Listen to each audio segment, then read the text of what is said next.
U.S. Defense Secretary Ash Carter is in Jordan following a brief visit to Israel.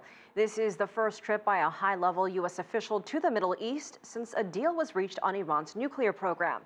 Many of Iran's neighbors are skeptical of the agreement.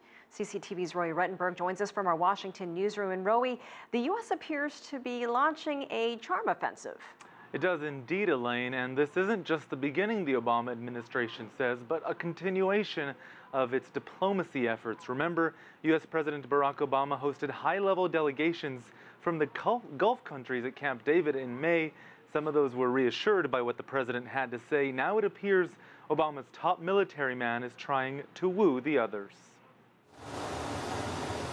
On his way to the Middle East this week, America's defense chief, Ash Carter, said he wasn't delusional. He knew selling the recent Iran deal to some of its biggest critics would be difficult. I think one of the administration objectives is to explain its position to the allies that it believes this deal will stop a nuclear-armed Iran from happening. On Tuesday, Carter brought the U.S. line to international troops stationed at Jordan's Azraq base. Friends can disagree, and we will continue to work with Israel and our other partners in this region to counter the danger from Iran. Perhaps the most vocal criticism has come from Israel, where Carter visited just one day earlier. We greatly disagree when it comes to the agreement with Iran and fear for the future in the aftermath of its signing.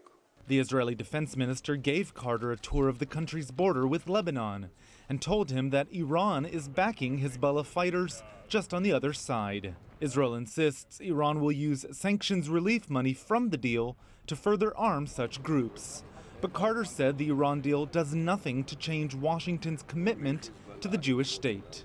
Israel is a cornerstone of our strategy in the Middle East, and its security and qualitative military edge are a top priority for America, for our military, and for me personally.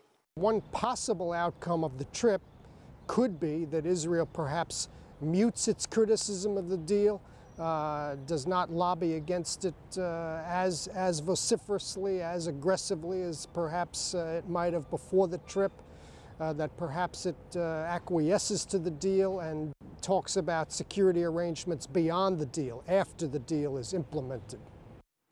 And on Wednesday, Carter heads to Saudi Arabia, another key U.S. ally in the region that has expressed wariness over the nuclear deal. The White House says concerns the agreement may boost what's been dubbed, quote, Iran's destabilizing factor are legitimate, and this charm offensive is meant to show it's listening.